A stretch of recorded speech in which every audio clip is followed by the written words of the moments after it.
All right. Oop. All right. We're being recorded. We'll call Everything I say will be held meeting against to me. order with introductions, starting with those in the room. All right, I'm Maria from Petaluma Transit, Marketing and Outreach.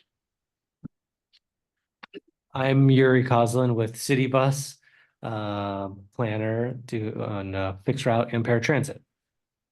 I am Dana Teray with the Sonoma County Transportation Authority and Regional Climate Protection Authority. Stephen Schmitz from Sonoma County Transit. Chris Barney with SCTA. Bob Cuneo from Mars. John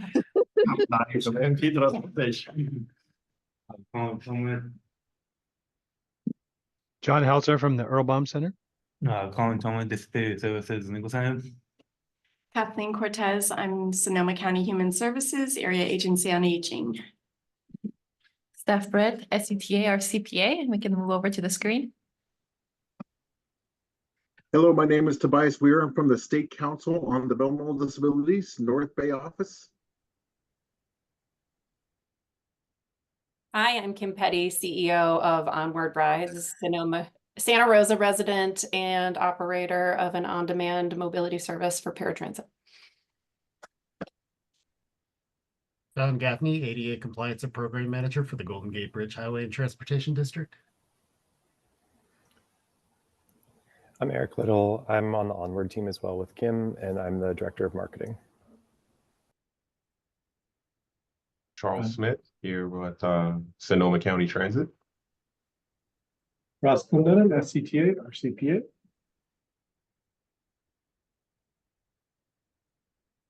that Ken? Ken, do you want to introduce yourself? Oh, okay. I'm Ken Rossi. I'm in Santa Rosa. I'm a paratransit fixed route user and pedestrian safety advocate. Wonderful. I think we've got everybody. All right. Let's move on to public comment. These are for any items not on the regular agenda. Anyone in the room, public comment? No? Yes. Okay, go ahead, please, Ken. I'm Ken Rossi. There's kind of a little bit of starting to become a access issue to my bus stop on Franquette and Hohen. The Highway 12 Greenway, the weeds are overtaking the path.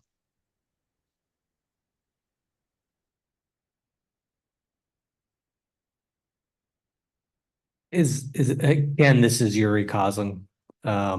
Is that on Franquette that the issue is? Yes, it's on the east side of Franquette, crossing the Greenway, Southwest Greenway, I guess it's called now, that field on Franquette on the east side of Franquette. Okay, I'll try to put that request in, Ken. Thank you.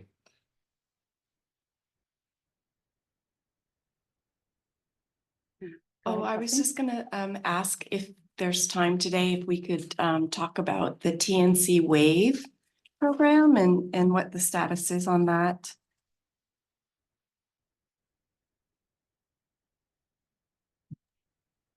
And I was hoping that during the discussion that we're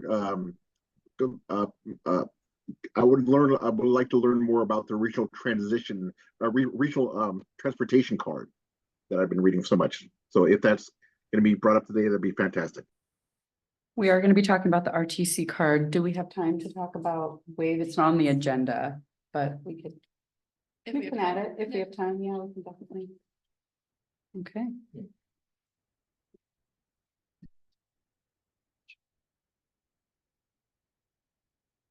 You want to do it then? Okay, yeah, we can do that at the mobility partner updates. So work out well. Any other public comment? All right, there's no more public comment. We're going to go to item number 3. For approval of meeting notes before we approve, if there's any edits, comments that need to be adjusted now. My name is spelled wrong in one place, but I'm not really tripping. It's okay. It's one time I'll go by acre, but yeah, it's not the first time, right? yeah, oh, definitely not. And I've seen way worse, so I'm totally fine with that. As someone who gets Andrew Nicholas, my apologies. No problem, no problem. Motion to approve minutes. Second. Mhm. Oh, sorry. All right. Do you want to do So all of you are all. in favor? Aye. Aye. Abstentions? Any nays? All right. That is approved. We'll go to item number 4, Golden Gate Transit ADA Transition Plan information. This is just informational to receive information on the availability of Golden Gate Transit's ADA Transition Plan and public hearing on May 23rd. I'm gonna guess this is you, John. Yeah, it's just a really quick note. We are having a public hearing for anyone who wants to comment on the document, and the document is available on our website. It's really just an update of our transition plan for our facilities owned by Golden Gate Transit. And like you stated, the public hearing will be this Thursday at 9 a.m.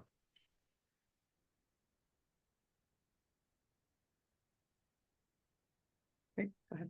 And John, this is just for your, you said, I think you said it, it's just for your facilities, it's for your capital improvement. Yes. Yeah. Okay, great.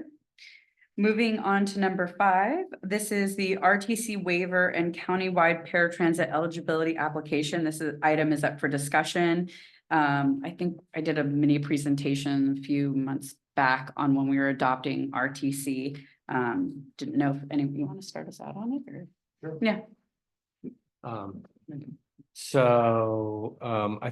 think there's the RTC program, which you guys may be familiar with, which is for Clipper. If you're living with a disability, it's a program that allows for, rather than getting a regular Clipper card with typical prices on it, you basically, once you apply for the RTC program and because you're living with disability, you get half price on all your fare. And it's not just fare, but it's also passes too, right? It's monthly passes. So it's not just single ride fares. It's so if you buy a monthly, and it's for all Bay Area operators. So Smart, anybody, just all 28, 25, however many there are of us, you get automatic discounts. So that's a program for people living with disabilities. And then we also have the paratransit program, which is, so the RTCs for people who are living with disabilities but can use fixed route, and paratransit's just for those who are living with disabilities but can't access fixed route on their worst day. What does RTC stand for? Regional transit card. Okay. Yeah. How do I renew it? You renew it through, you should be contacted by Clipper in a letter, and then that's how you renew it. Or you can also just call them and handle it that way, or there are renewal forms online. Is there someone at the transit mall that could help? Absolutely. Yep, Ivan or Brian can help you out at the transit mall. Okay, great. Thank you very much. I'm sorry, I don't know how to use the raise hand feature. No, you're fine, Ken. You're doing great. So for, it used to be that to be eligible for the RTC program, you either had to have a doctor's note or a valid DMV placard or Medicare card.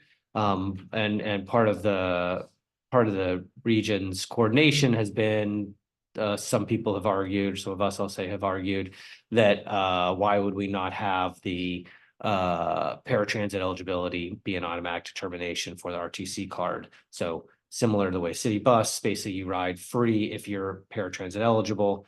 You're not riding free, but at least you become eligible for the fixed route discount through the RTC card. So part of that has been region wide now. There's agreement that all paratransit operators will have a opt-in form for people who, when you apply for paratransit, you can choose to also opt in and get a RTC card. Now I know that Golden Gate, I believe, is going to implement it so that once you become eligible for paratransit, then the next step is to say, do you want to also be eligible for RTC? Which kind of makes sense, because if it's at the application stage, you haven't become eligible yet. And so I just want to, and we have, so I just want to talk through, like, I know for the county, at least, Sonoma County, City Bus and Petaluma, we all have the same application, but so I'd like to maintain that same application and that process with us all. And I think this is a great place for, just to give a little more context for feedback, because we're trying to determine where it should be placed, if it should be part of the paratransit application, which Petaluma has already done and Sonoma County's already done, so there's not another mailing.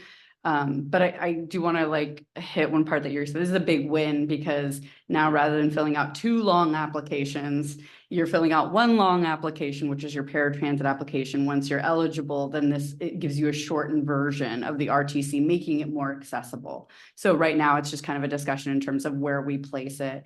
But I know I had a hand in the room first from Mars. Yeah. Bob. Bob. Who said it's from Mars? So I'm a little behind days yet. So if this card, when I get reassessed for paratransit, that becomes automatic at that time if we ask for it? When you renew? Yes. That's a good point too, Bob, but yes, that would be the case. Okay, thank you. You still need to opt in and say you want it, but okay, it's simple. But that's I had a question. Yeah, go ahead, Kim. So the for Santa Rosa Transit, it's you get a free bus ride with the paratransit card. Does that work just only for Santa Rosa, or is that Sonoma County too? That at this time, that's just Santa Rosa. And that's continuing, correct? Even with the RTC? Correct. The RTC would give you discounts on fixed route. But I'd still be able to get fixed route with the free with Santa Rosa, right? Yes, but you would not use your RTC card because it would charge you. So you just use your ID, your paratransit ID card. Okay, got ya. Thank you. Again, I think this goes along with being this cooperative where Santa Rosa has a card, Petaluma Transit, you have to request a pass to get it. Sonoma County does not, is it okay that Stephen can chime in about that, but doesn't offer any free fixed route currently. So for paratransit users, so we're all slightly different. What's nice about RTC is it gives you 1 card for all agencies in that case. So again, it's a little more streamlined. If you have the discount though, then you definitely you don't need to use the RTC card if you're just traveling within Santa Rosa and Petaluma on fixed route and already a paratransit user. So I think Yuri's question is in terms of where we should place it. And I don't know what MTC specifically, I think it was kind of up to the operators in terms of where they place the form. Please. Sonoma County Transit is just attaching it to the end of our eligibility application. And we've had it out since May 1st, and we've received 1 request thus far. That's what my understanding was, that we were just to attach it to the end of the eligibility application. That was my understanding as well. So I did, but I think to Yuri's point, you do then have to have a conversation if the person doesn't qualify for paratransit service. In our case, majority of folks, you can keep them. I know I got my own. It's so exciting. Karaoke later. Okay. But the idea would be that the majority, right? We deny very few. So it was an idea also in saving on mailing, kind of going back and forth another card. So so far, I think we've maybe had about 3 or 4 people who have opted in. But good point on whoever brought it up, renewal. I have not been putting it in renewal. So I appreciate that reminder. I think that would be really smart to include. I'll just go ahead and do what you guys are already doing, because I think that's a good point. We don't have very many denials, so we'll just attach it to the existing application, and then I'll add it to the renewals as well. Okay. Okay. Thank you. That's good. Yeah. Thank you. Really quickly, I think why we decided to do it just after they were found eligible is we do send out a welcome packet. Also, our application is not just for paratransit, but they can file for other programs. We just felt it was a lot of information to throw at them at once, so. But I can see it going either way. We don't have all the bells and whistles you do, John. No. Any other feedback on RTC or questions on the RTC card or any other discounts we offer? Yes, please. Bob. Okay, wouldn't it be prudent to get everybody to sign up for that card to encourage people to use them? Yes, that's a great idea. Yeah, but a lot of people might not need them in that, you know, you basically, once you get the card, then you have to, it's only good if you're gonna ride, you know, I mean, if you're gonna ride often on fixed route, I would say. If you're just a very infrequent fixed route rider, you might just bring cash and you could bring your paratransit ID and just show the driver and pay half fare. It's more of like, I'm going to be a regional transit rider.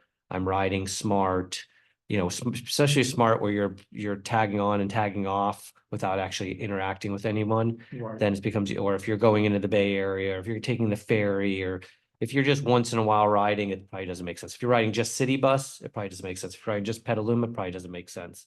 If you're riding Sonoma County a lot, maybe makes sense because you're gonna pay one way or you know, you gotta pay, you know. So it really depends on your level of fixed route usage. Okay, because I was just thinking, you know, it would just encourage people to go from here to there that normally might not. And then if they all of a sudden say, oh yeah, I have this, I'm gonna go do that.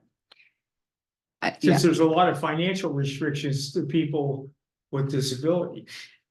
Bob, I think you have a really good point. I don't know the study, but I have heard that folks who have a transit card are more likely to use other transit agencies if it works. And this, I think, is overall the way the region's heading with MTC is that's the desire is to have everybody. And then if you can kind of handle the downloading, right, of putting money on the card, it can help with that as well. So again, to Yuri's point, I think it depends on how much usage.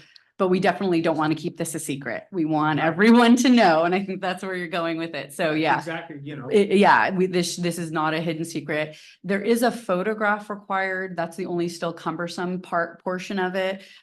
For Santa Rosa, they also require a photograph, so it's not as cumbersome for Petaluma. It is because this would be the only thing. But MTC, the Metropolitan Transportation Commission, who oversees this program, is allowing for folks to send in their own photo later. I believe, is that what you've experienced? Yeah.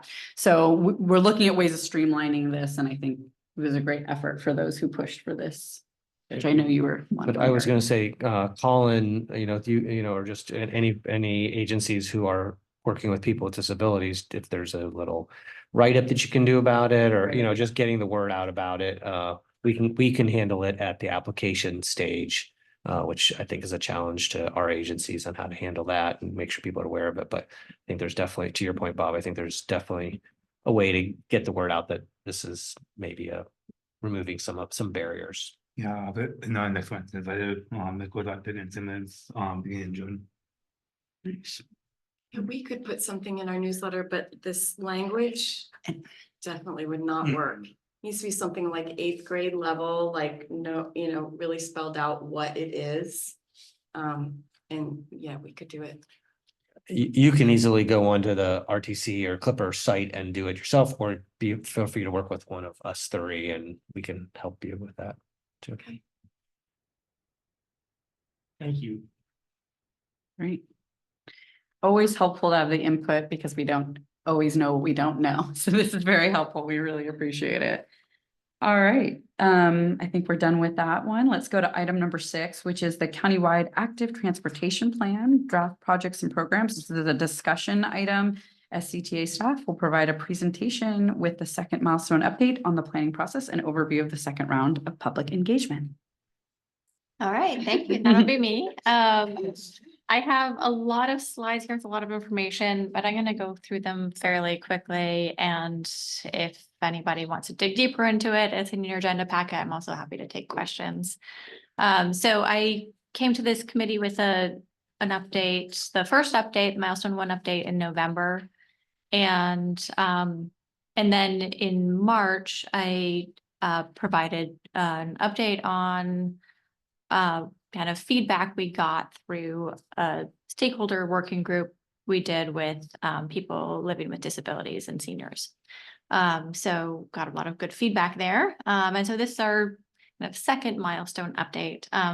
I'll kind of start off with some a basis on the planning progress, as well as our guiding principles, our vision and goals. Talk a bit about the projects, and then our prioritization criteria and where we will be going next. So we are updating both the countywide plan, which is an umbrella of all the local jurisdiction plans, as well as the local plans for Cloverdale, Cotati, Healdsburg, Santa Rosa, Sebastopol, Sonoma, and the unincorporated county through this process.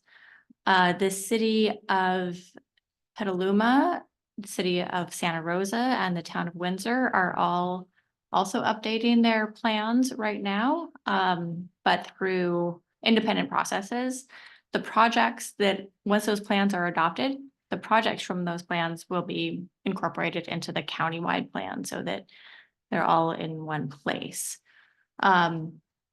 And actually I have Torina from the city of Santa Rosa is joining us, and she'll chime in at the end to talk a bit about the Santa Rosa plan. I think a lot of people in the room and probably on the call are based out of Santa Rosa, so that'll be great to hear as well. So this is kind of the scope of work, the various tasks we have in developing this plan. And I'll just move on to explain these. The purpose of the plan update is to really create spaces, plan for projects that create spaces for people to walk, bike, and roll that are low stress, meaning comfortable and safe, and lower risk to create more opportunities for using those modes for transportation. We are looking at regional connections and identifying regional routes between jurisdictions as part of the countywide plan, and also prioritizing projects and identifying funding to focus and streamline project implementation. So here's our overall schedule. We started last June and did the first round of public engagement last fall. Through that, and as well as doing technical analysis through the fall and winter. From that, we've developed draft projects and program ideas, as well as some policies for individual jurisdictions. And we are now in our second round of public engagement to get feedback on those project and program ideas. And then we plan to wrap up and adopt the individual and countywide plans by the end of February. So in the first round of engagement, we went to the advisory committees for each of the 7 jurisdictions we're working with, as well as several SCTA led committees. We did pop-up engagement in all 7 jurisdictions, and participated in several community bike tours. We were at the Sonoma County Bicycle Coalition symposium, and then we also met with 4 different community benefit organizations to further our engagement and reach populations that we felt that we would, not be able to reach as well through the kind of traditional engagement that we were doing. So we received roughly 1,200 comments on the web map online, and over 500 responses to the survey. And then we had That's still open.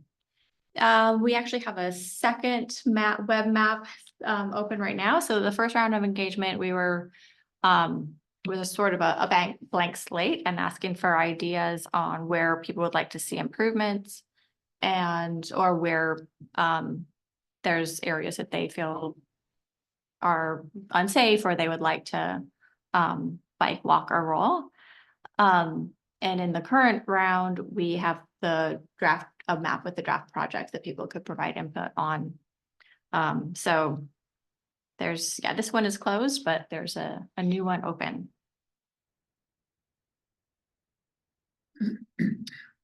So we are really, we completed the Vision Zero action plan in 2022, and we are using that as a kind of a guiding principle, trying to align policies, projects and programs to support Vision Zero.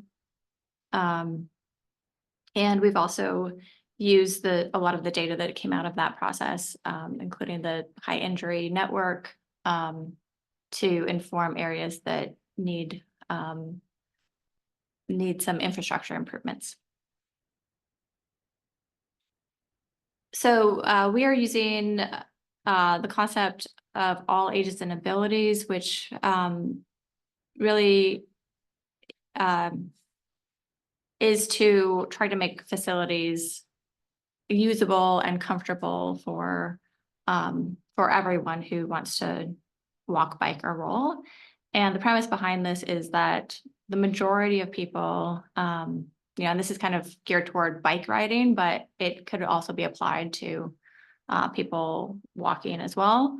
But, you know, the majority of people are interested in using that mode, but are concerned about their safety and really more comfortable on like a dedicated pathway that's separated from the roadway. And the idea is to really kind of develop infrastructure that's comfortable for that majority of people to use. So we're incorporating new industry best practices since the last plan was adopted, including, you know, various things that were not, you know, had not really been developed and codified, including class 4 bikeways that are on street but separated. We are talking about quick build projects and also making sure to include information and recommendations to improve various different types of amenities that could help the user experience, such as transit stops, lighting, benches, trees, things like that.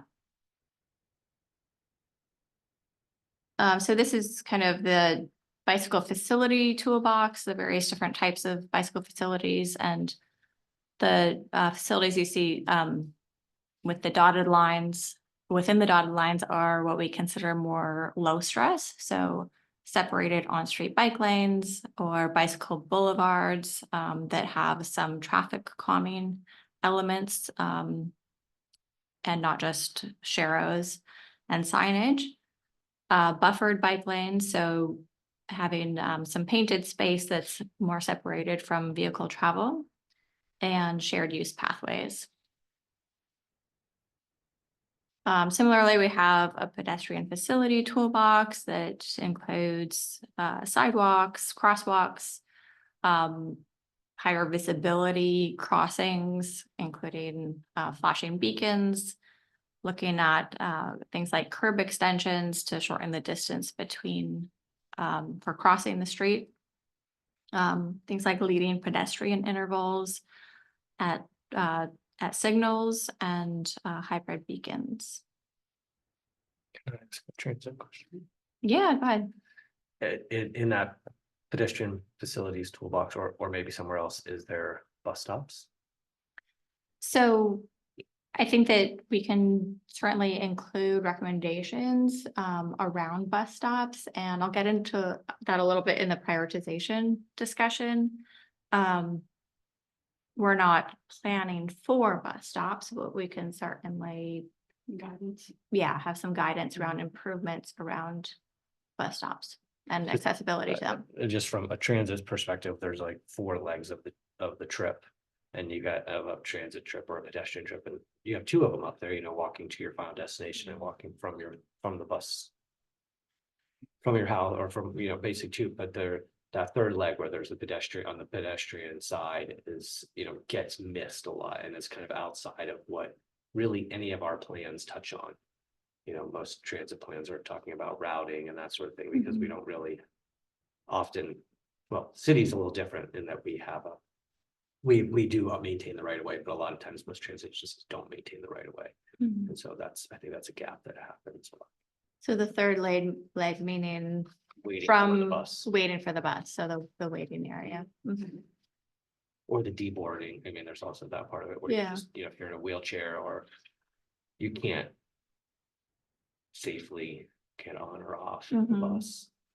Yeah, or even have an area that the bus can get to. Like there's certain parts of our city where, the bus can't get to it because of the pedestrian infrastructure. Right, and I'm sure with the, curb to curb transportation, the issue is much more pronounced, right? Yeah, well, there's a lot of, I think, even for paratransit. Yeah, usually there's a lower volume streets, so you Yeah. have more flexibility, but it's the higher volume streets where you have higher speeds. That without that waiting zone. Yeah. Yeah. So, yeah, it sounds like that could fall under like curb space management, right? But it's on the sidewalk side of it. It's not. Yeah. But yeah, I don't know. Yeah. It's just something. No, to it's think about. definitely a good point. Thank you. Tarina's been hearing me talk about that too. Yeah, okay, great. So this is our vision statement. I'll just read it briefly. Our guiding principles are to improve safety, connectivity, equity, and quality of life. Walking, biking, and rolling shall be safe and appealing modes for people of all ages and abilities to use for everyday transportation and recreation. So we have 3 goals identified for this plan, and those are connected and reliable, to deliver a continuous active transportation network that links daily activities and housing, and that allows people of all ages and abilities to use a variety of transportation types easily, affordably, and dependably. And we have safe and well-maintained, which is to create and sustain a high quality and low stress active transportation network, and to employ Vision Zero and safety plan policies and strategies to advance this goal. And then finally, community-oriented and place-based, which is to tailor the surrounding community context to user profiles and support a diversity of uses and users and create community through active transportation programs and policies that prioritize walking, biking, and rolling. Comment. Yes. I would like to see also, like for the walking, have a separate path where people walk or wheel and another path for bicycles, separate from each other as feasible as that could be. Like on pathways.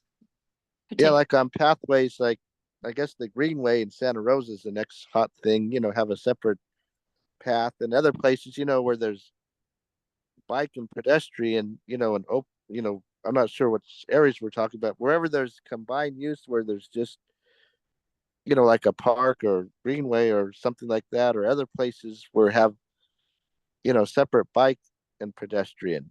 All right, thank you.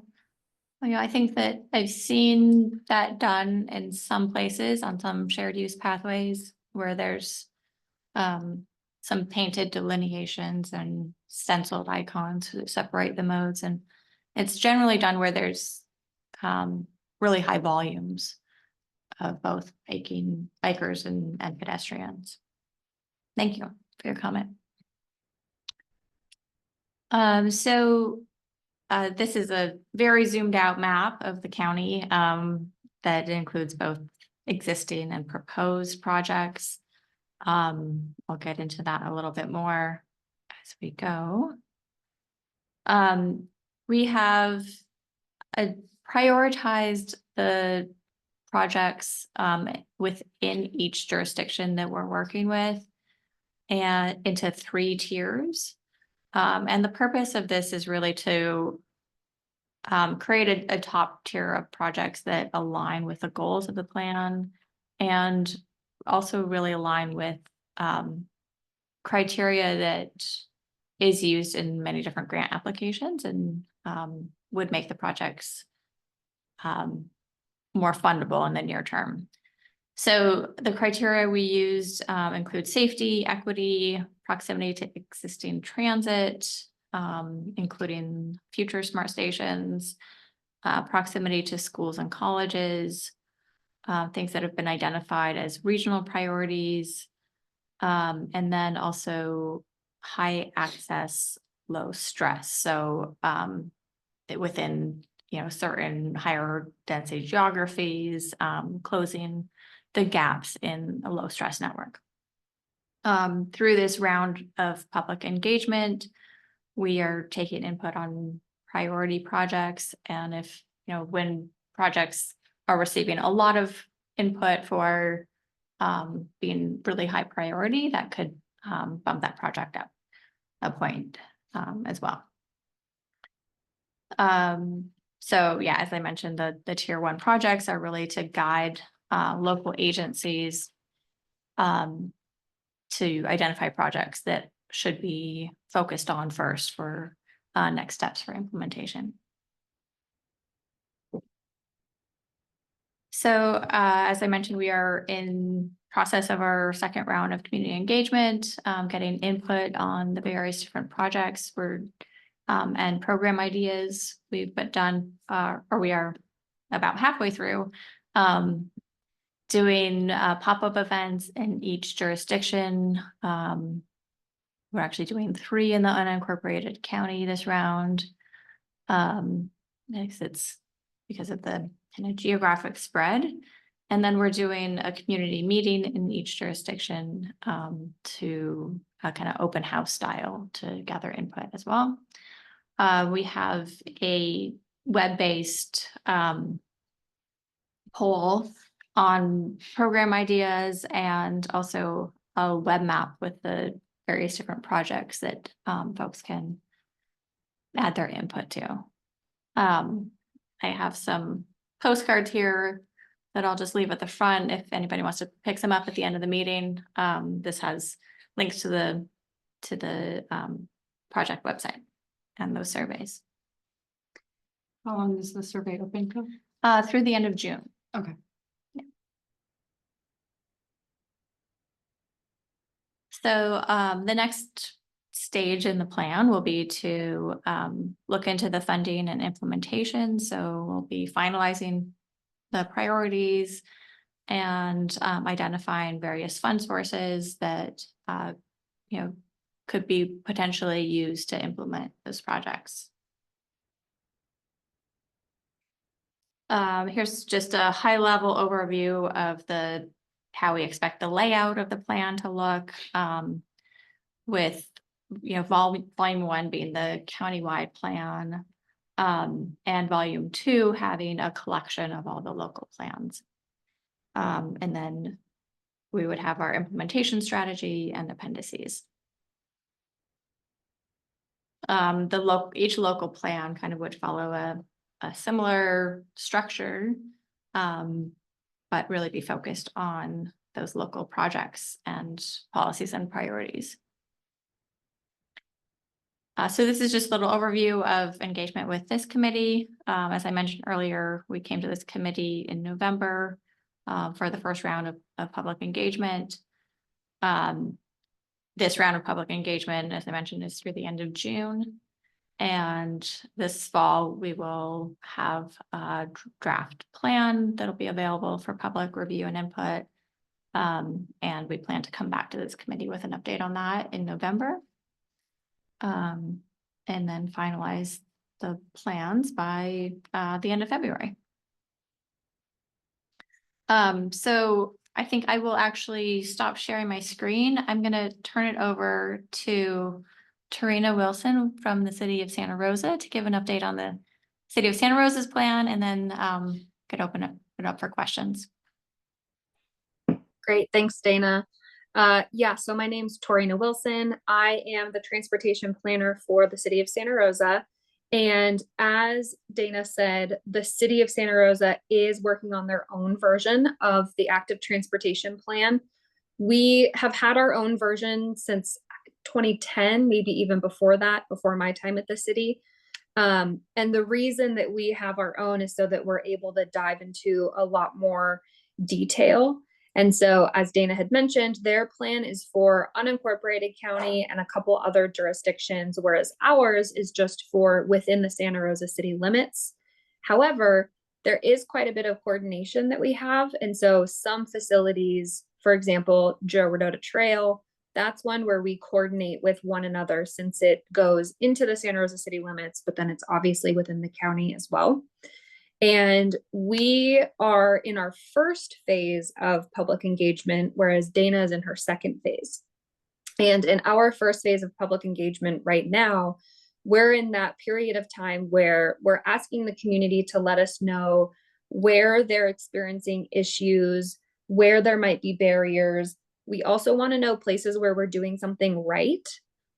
If we've implemented a project that has worked well for you that you would like us to know about, so we could potentially duplicate it elsewhere, that's also helpful to know.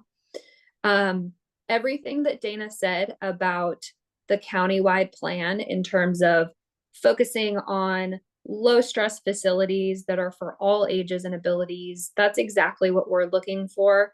The city of Santa Rosa has a very express interest in being sure that the projects that we're implementing in the future are truly built for everyone to be able to use and enjoy.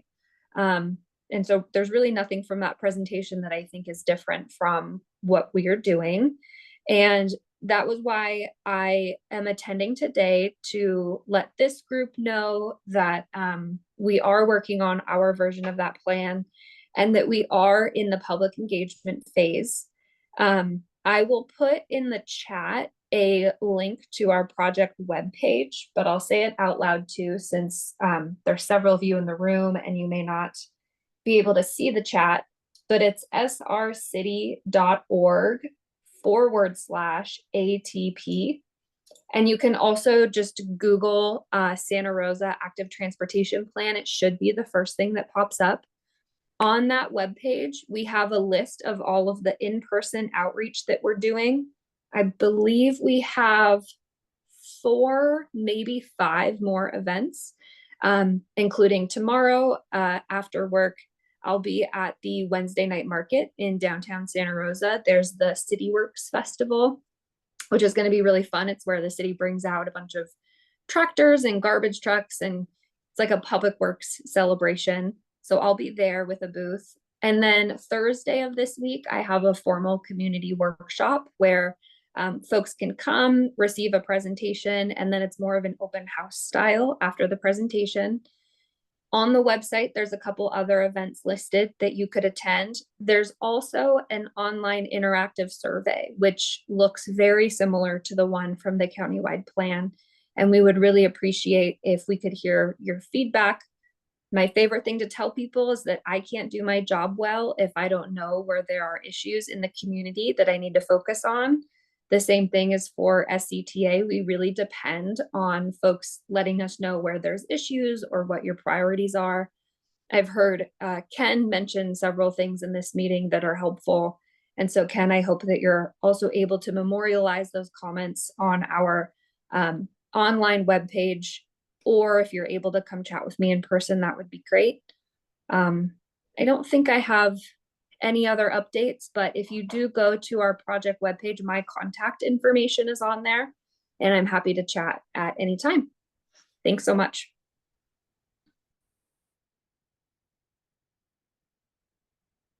Thank you. All right. This is your chance for comments and questions about how we can provide feedback. I'll just say, Tarina, I'll connect you and Ken so that you can make sure that that input's part of the feedback. And I'll just say, I talked to Tarina as well, but if you're trying to reach like older adults, people with disabilities, when you're doing community engagement, it's good to go where they are instead of having them come to you, because they're not likely to come to the farmer's market or go to a pop-up event. So like going to like Silvercrest, doing a focus group, or Charles Street and Cotati. I know they had a lot of feedback on the public transportation access there. So I guess just being more inclusive and realizing that people can't always come to you, but if you are expecting people to come to you to give you feedback, then you might want to promote free transit or paratransit and coordinate it as well so that they can get there. Thank you.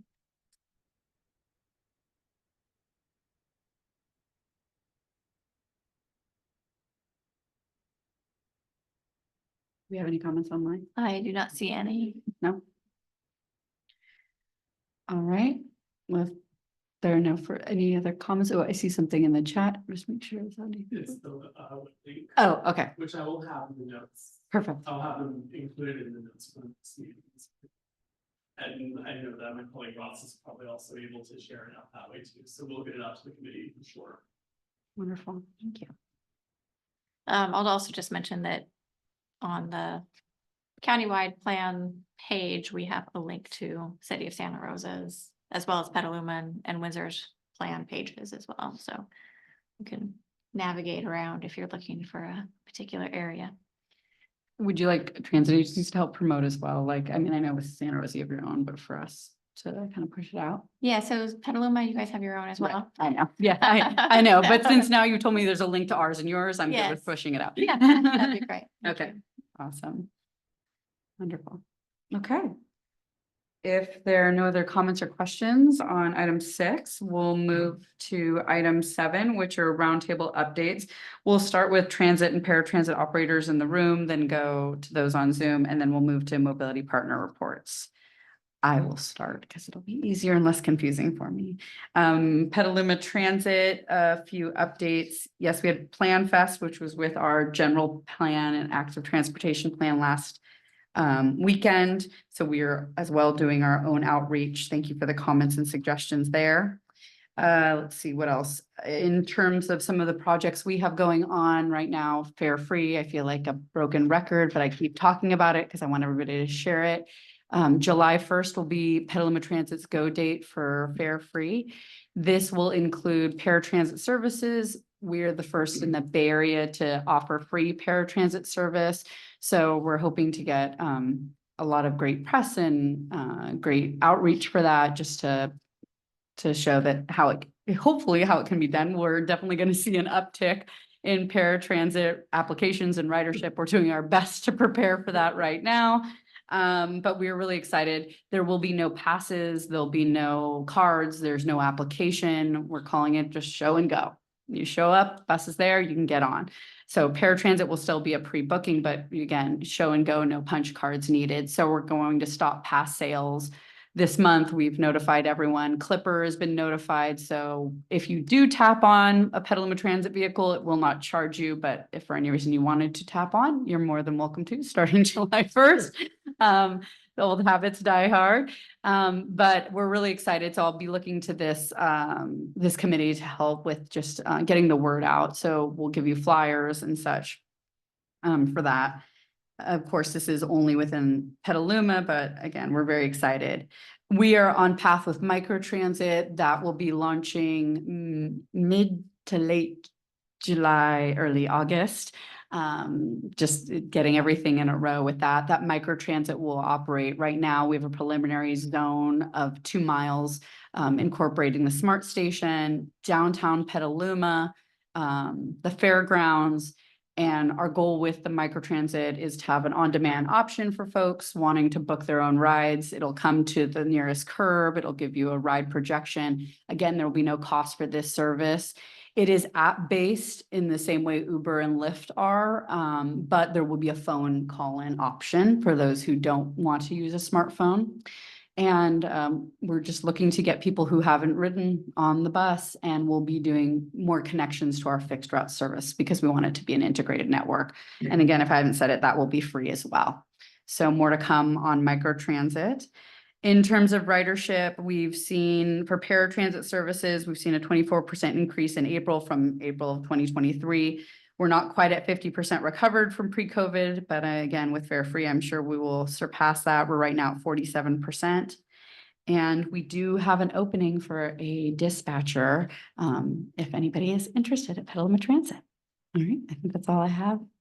Is there questions? All right, city bus. Okay, city bus, Yuri Coslin. We have 3 new paratransit vehicles that were just in the fleet in the last few months. As of this last Sunday, we started a new schedule. So if anybody, hopefully we have a little bit more service out in the field. But so new maps are available if anybody needs new maps. I actually have some in my truck right now if anybody needs them. We are trying to move. We had a paratransit contract that we released and we have bids on, and we're trying to solidify that for July 1st. That's all I have. Is that for just operations for paratransit? Yeah. Okay. Yep. Question. Yes, Ken. So is the whole bus schedules changing, like the 18-1 and all that, all the routes changing their schedules? You know, Ken, I'm not able to pull off the top of my head what the change for Route 18 is, but yes, you should call in before you take your next trip and talk to folks online, or I can also follow up with you after the meeting. And you know, that's what I'll do, Ken. I'll follow up with you after the meeting. But yeah, call in to make sure because the schedules have changed. And then there's also, I heard there's a Charlie service, I guess, downtown. Yeah, thanks, Ken, for reminding me of that. Yeah, there is a trolley service downtown. It's basically just one vehicle that loops around the downtown to Railroad Square area. It's operated by I believe it's operated by the Chamber of Commerce, and the vehicle is accessible. It's a small trolley type vehicle, and it's free. Do you know the hours of operation? Sorry to put you on the spot. I don't off the top of my head. And Santa Rosa City Bus has a new website, right? And Santa Rosa City Bus has a new website, as Steven said. The old one's still active, but yes, there's a new one, and it looks a little bit more like Petaluma and the county's website. The idea is that we're all working together to try to make the formatting similar, so people are used to what they're seeing when they go to a particular one of our sites. You're so shy. It's beautiful. It's a beautiful website. It looks great. Yeah. And I discovered you can take the microphones off the stand if you're more comfortable doing it this way. Thank you, Chris. So Sonoma County Transit has some schedules coming up that are changing on June 9th. It's pretty minor. It's most of the school bus tripper stuff just stopping for the summer. And we have a minor change to the local Windsor route. We anticipate 6 new cutaway vans arriving in June, which will really help with our paratransit fleet. And then we still think, or at least they're telling us, that they're on schedule for delivering 5, what used to be called Proterra, but are now Phoenix electric vehicles, electric buses to Sonoma County Transit. Those would be our first 40-foot buses. So we should see those in December. We're still working on our yard charging expansion project, which we should finish later this summer. And so that'll accommodate up to 19, I think, 40-foot buses charging overnight. Sorry, I don't have any ridership info. Forgot to bring that with me. I think that's all I've got. Thanks. Just to answer the question about the Rosie, it's a electric trolley, and evidently it operates Wednesday, Thursday, and Fridays from 5 to 9 p.m. Saturdays from 1 to 4 and 5 to 9, and Sundays from 11 to 3. We'll go for transit operators, I think, John, but I wanted to also mention SMART really briefly. I always like to say that they're also offering fare free service for seniors and youth. They also have their micro transit that has been operating out of the airport. But what's nice is that is a wheelchair accessible vehicle, and I live near there. There's a lot of great wineries and different tap rooms. And so maybe this is also an opportunity for some tourism, because you'd be able to do an on-demand trip and in a wheelchair accessible vehicle. So we're really excited to see where that goes. I know they're doing a partnership with something else too, but I can't remember what it is. They are getting ready to launch another micro transit Larkspur? in Larkspur. Mhm. And the airport connect service is also, I think, for the summer, going to connect to another shuttle out to the river. Yeah, that's what I was thinking of. That's pretty cool. Yeah. So again, making tourism accessible to all. Yay. All right. I want to clarify something. So the smart train is free to seniors, you said, and Yes, disabled, or just seniors? It was just seniors and youth. It's a 1-year pilot program, I believe. And I think it started in April, as I recall. And you don't need a special card or anything, but they may ask for proof of age. Did I answer your question? I want to make sure I didn't talk over it. Yes. Thank you very much. What is the age considered a senior? 65. Yes, Bob? Yeah, my wife and a lady friend of hers used it for the first time. And they were surprised. And then on the way back, somebody asked them, and they just looked up and says, "We're old." Did that work? I mean, It was true. The way they old. That's great. That's great. And it sounds like a good trip. So yay. Yeah. Yeah, perfect. John, you ready to give your? Thank you. Not a lot to report. Our ridership is about where it was at the last meeting. As opposed to pre-pandemic, the bridge traffic is about 85% of what it was pre-pandemic.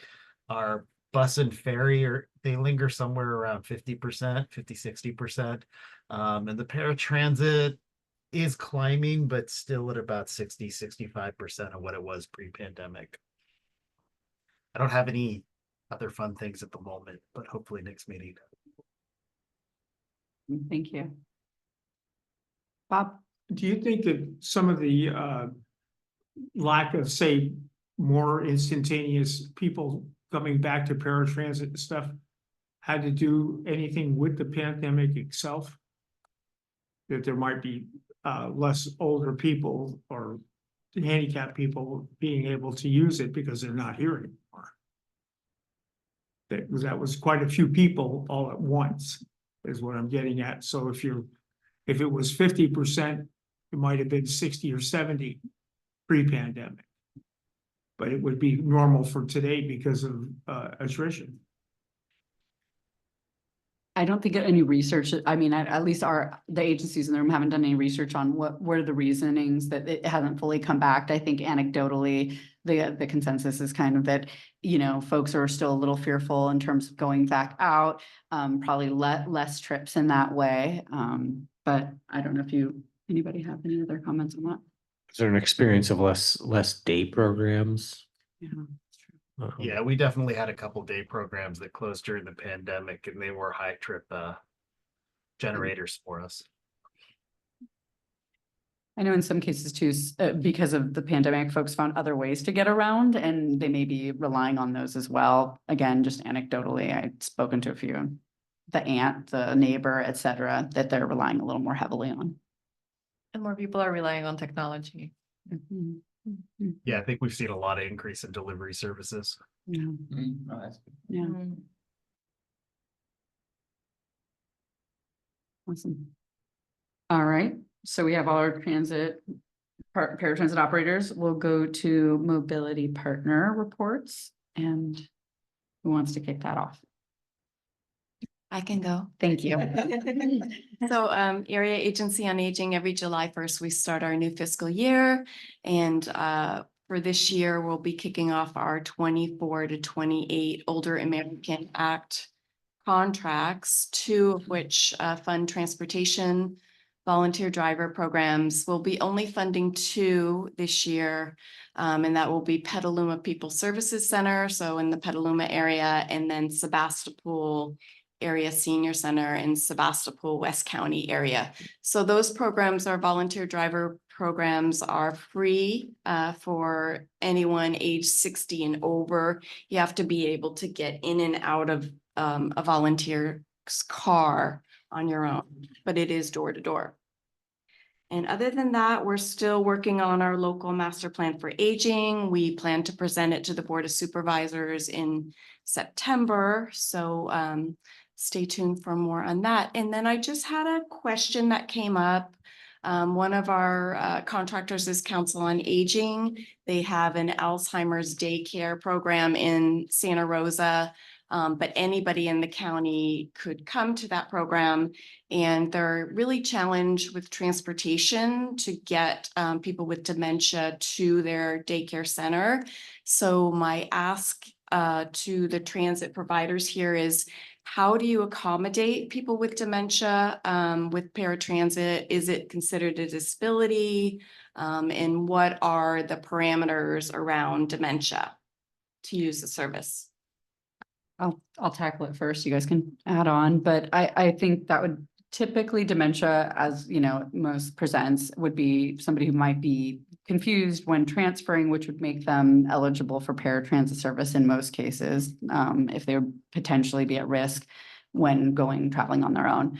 With paratransit service, the only thing I would say, I always tell people who are advocating for somebody with dementia is sometimes their abilities vary day to day, and our drivers are only able to do so much. So in some cases, we'll recommend a personal care attendant.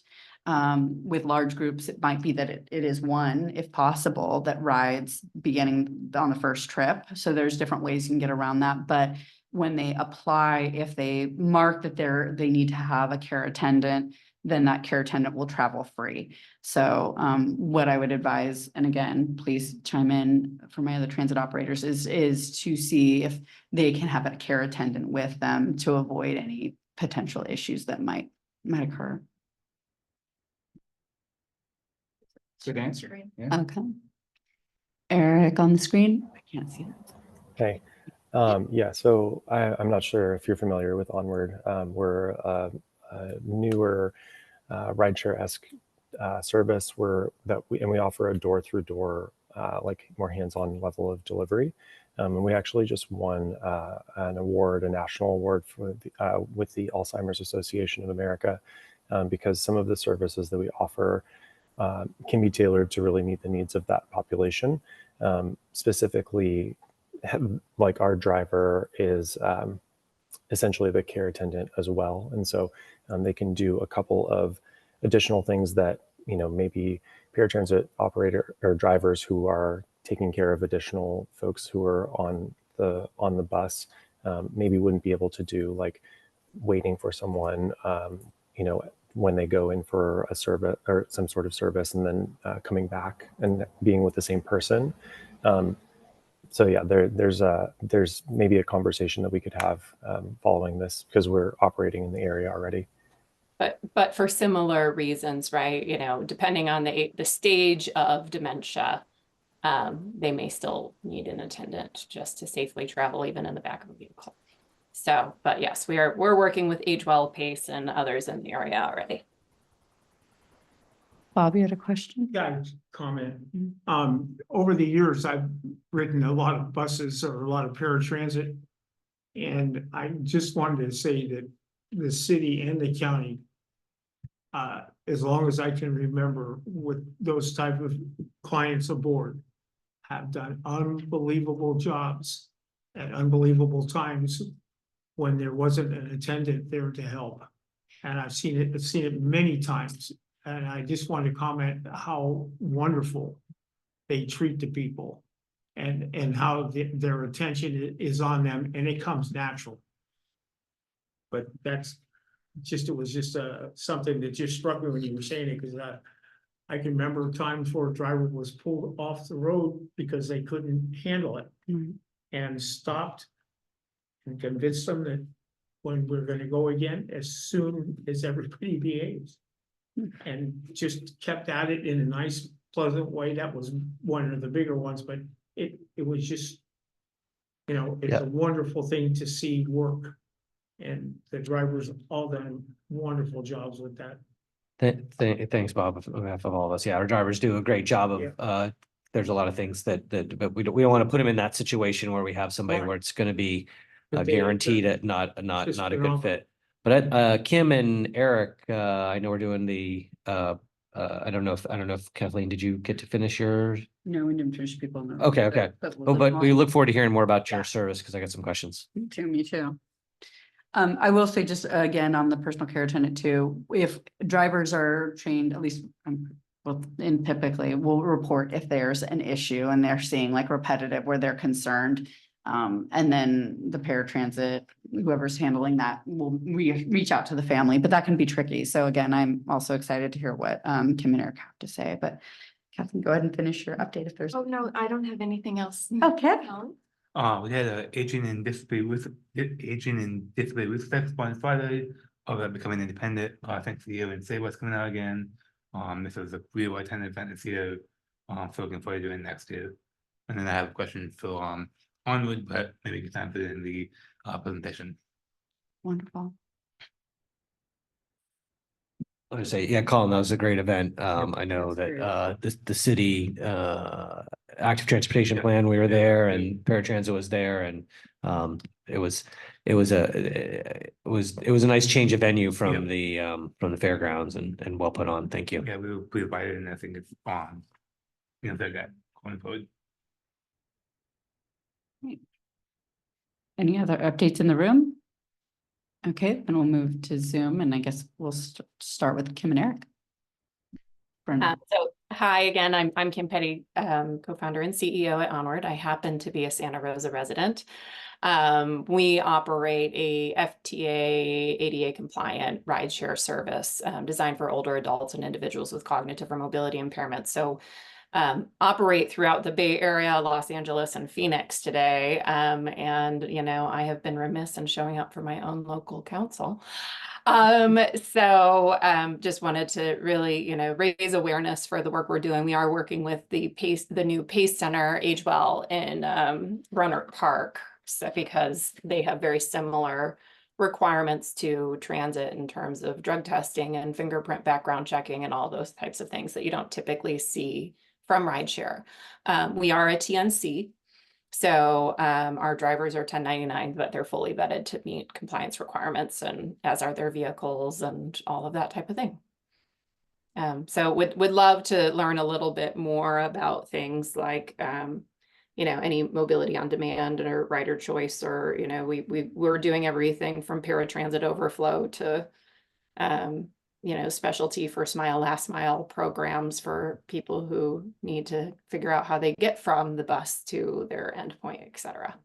Are these ride share things wheelchair accessible? Because I know Uber and Lyft aren't. Yeah, so we do both. Our core cohort of drivers are usually using their own vehicle, and so that we say we can take anybody who's in a wheelchair as long as it's foldable and they can transfer. When we do a wheelchair, we do a ton with healthcare. So we work with UCSF Health and Stanford and you know, Lucille Packard Children's across the whole Bay Area and Alameda Health System. And so, you know, we work actually all the way up to ambulance operators oftentimes, but we have a network of wheelchair partners that we work with when somebody needs that wheelchair accessible vehicle. Question, do you guys have a phone number or is it 100% app based? We have a phone number. We have a live team, or concierge team as we call them. There are websites that we can drop our website and some information in the chat too. So yes, you can book via phone. About 10% of our rides are directly from consumers who are booking for themselves, or, you know, an adult child maybe booking for mom or dad. 90% of our rides are coming through public-private partnerships or healthcare system relationships.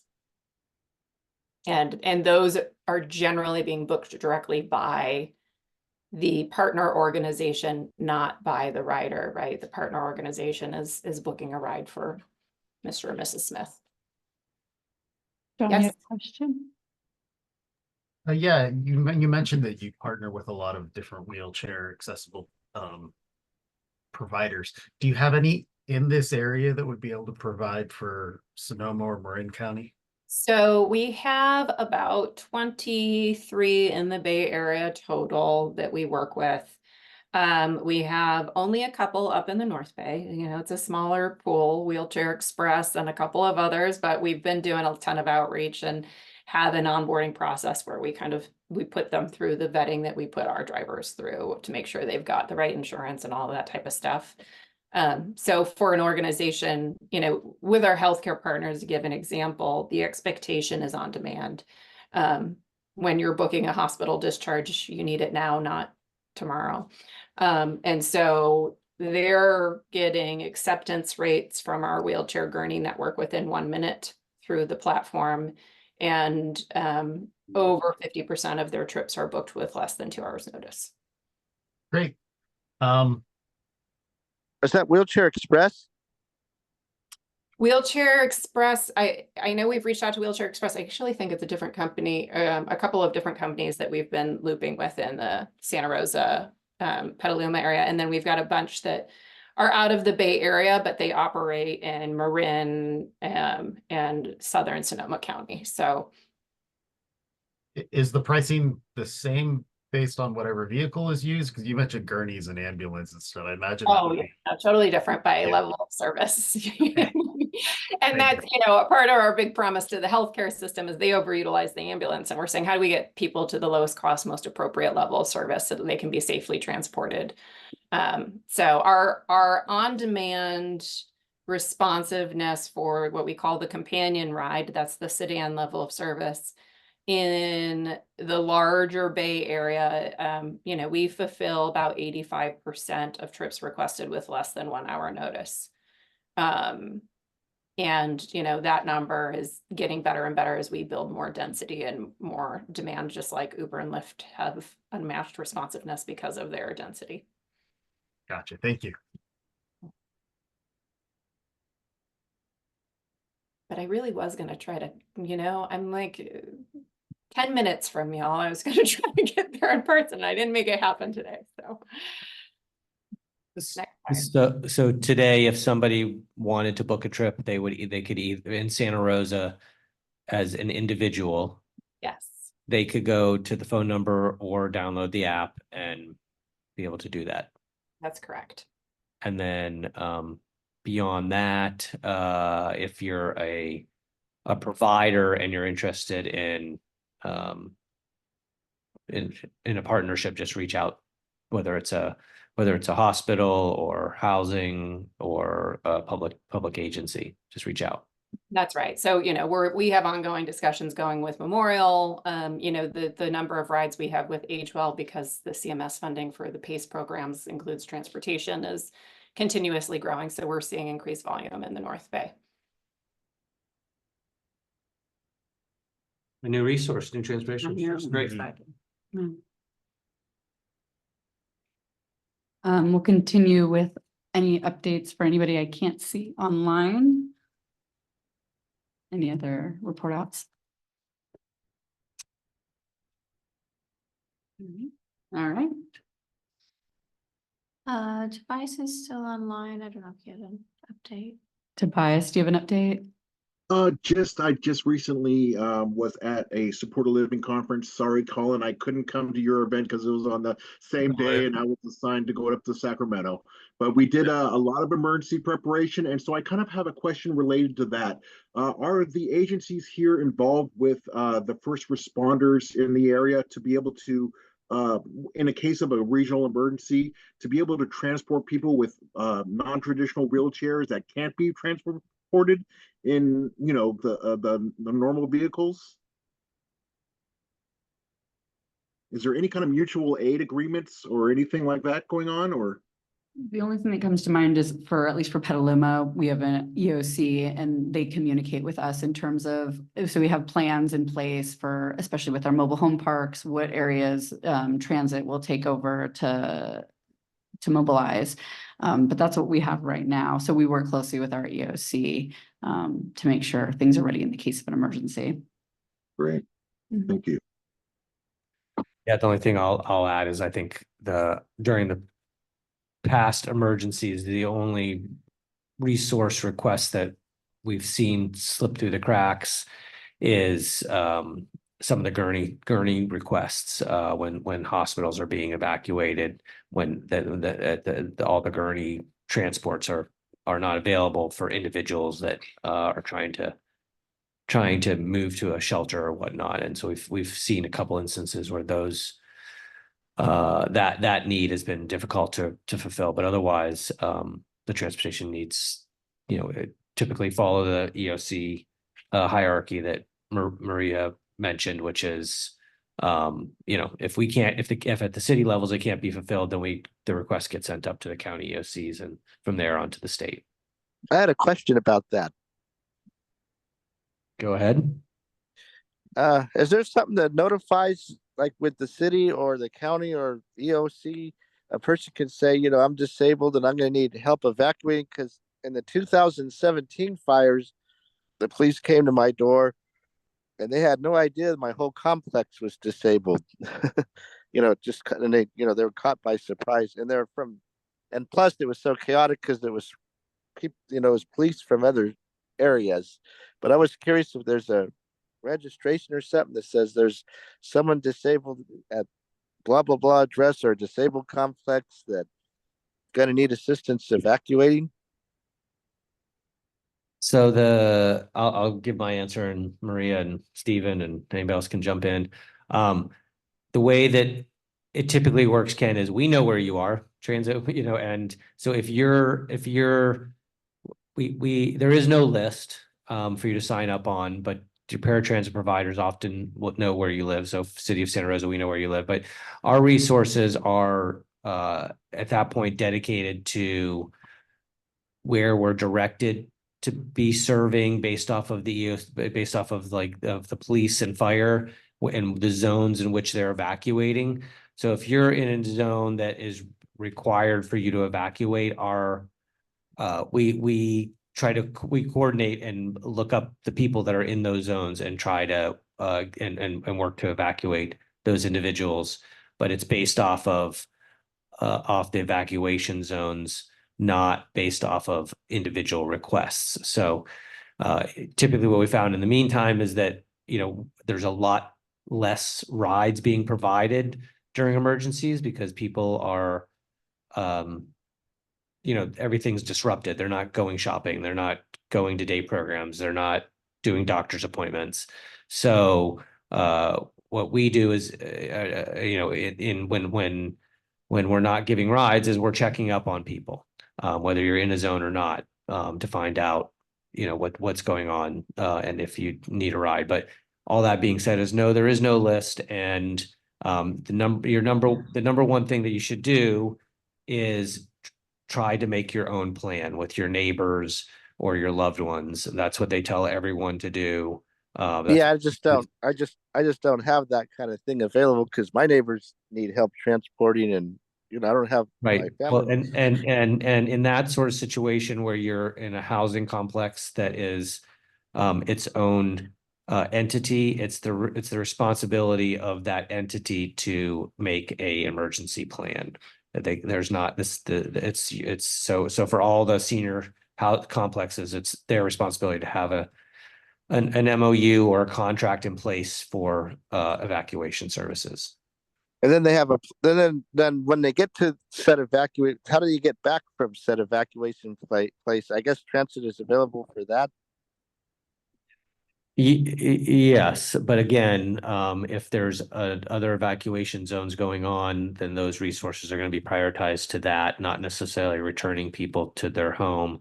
But just like any paratransit request, if you want to ride, you call the day before and schedule it, and typically it's fulfilled.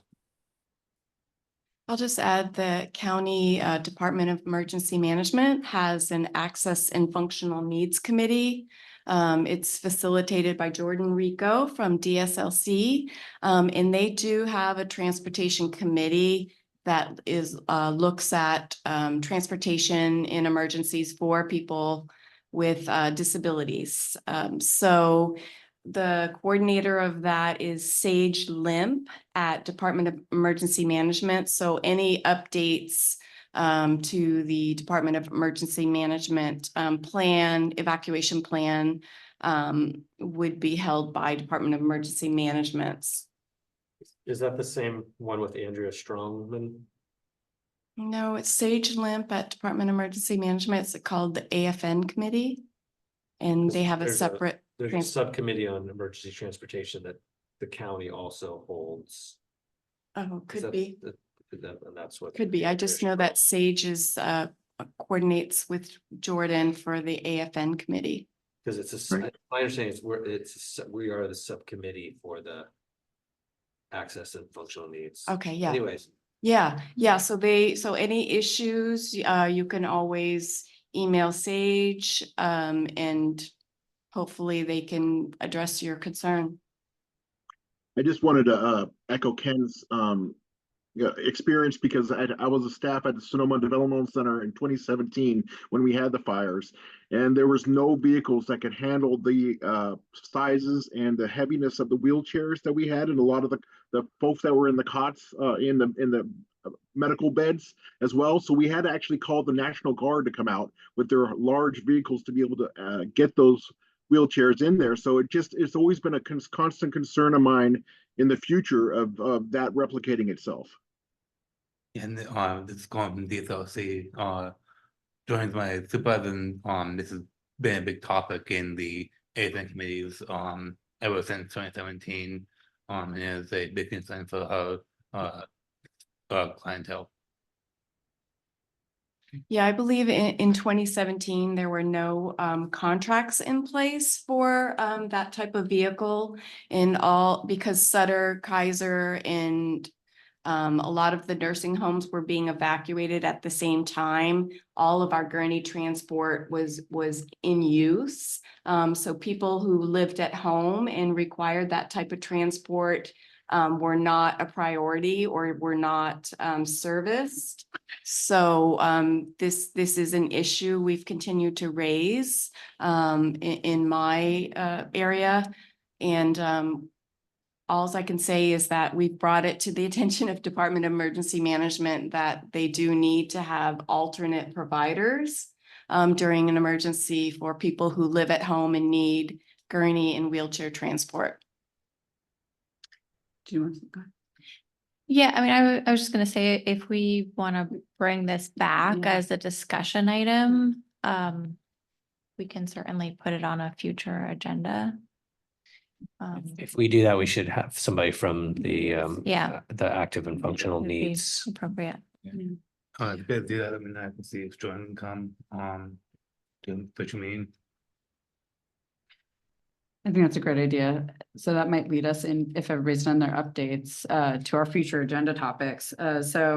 One of the things we've been talking about in past meetings is recruitment, and what are some topics that will kind of meet the needs, making sure that this group is, impactful in the ways and, meaningful. We can look at the holes and bring such topics as, emergency preparedness, that are applicable to this group. So item number 8 has a few of our future agenda topics. I know that I definitely want to talk about member recruitment, but I think when we talk about member recruitment, it might be, and this may be as a new member, I should say, going over kind of what is the scope of this group. What are some ways that, we can have impact? What are some ways that transit operators can come and ask for the feedback that, they need? And so I think having a discussion about that would be really useful, maybe going over the bylaws. But there's a few others on here, coordinated human services transportation plan. Is that? That would be, Drennan from MTC. Okay. And I think that we have a meeting to talk with her about it Right. next week or actually this week, right? This week. And then the plan would be to bring it to the next TPCC. Perfect. Petaluma Age Friendly Action Plan. I did speak to those folks. They said they're willing to come. I didn't give them a date. So maybe Dana, I can talk to you about what makes sense based on when you talk to Drennan. State Master Plan for Aging was another potential topic. Education campaign on fares. So if there are other topics you want, what's the best way to like submit for topics? What do you think? Yeah, I think I would say bring them up at this meeting. You could also, it's a good time to say that Steph is actually the new staff person for this committee. But I'm here to assist as well. Yeah, just you could shoot an email over or just let her know what topic you would like to bring up. I know we have, it's only every other month, so things definitely could come up in between meetings. Right. Yeah, feel free to email me. I'll drop my email in the chat. One item that could be discussed at some point, and Eric and Kim, I'm not sure if you're aware of, probably are, but that the service called Go Grandparent. I know that when I did the senior expo, there was a lot of people that were interested in that service, and yeah, it might be something for us to just refer people to that are needing rides. Yeah, I know we've tried to contact them many times and they just don't respond. And the TNC access in rural areas is very, very non-existent. So, but TNC Wave would be a good conversation to have, especially since we have Onward now. It is, if you're not familiar with it, Wave stands for Wheelchair Accessible Vehicle. And there was an RFP because 10 cents of every TNC ride in Sonoma County and throughout the state of California has gone into a pool for wheelchair accessible vehicles. So there is money there to be used for on-demand wheelchair accessible vehicle rides for people who need it. But no one has stepped up to be the administrator of that fund, and only transit providers or the RCPA type organizations can do that. So it would be worth a discussion to see if anybody here is interested in doing that, and if not, why. And maybe bring Drennan in to see it, because I believe MTC is going to be the go-to provider for that money. And they will take that money to administer a program if nobody else steps up. It sounds like that could be another future topic for discussion. Great. Awesome.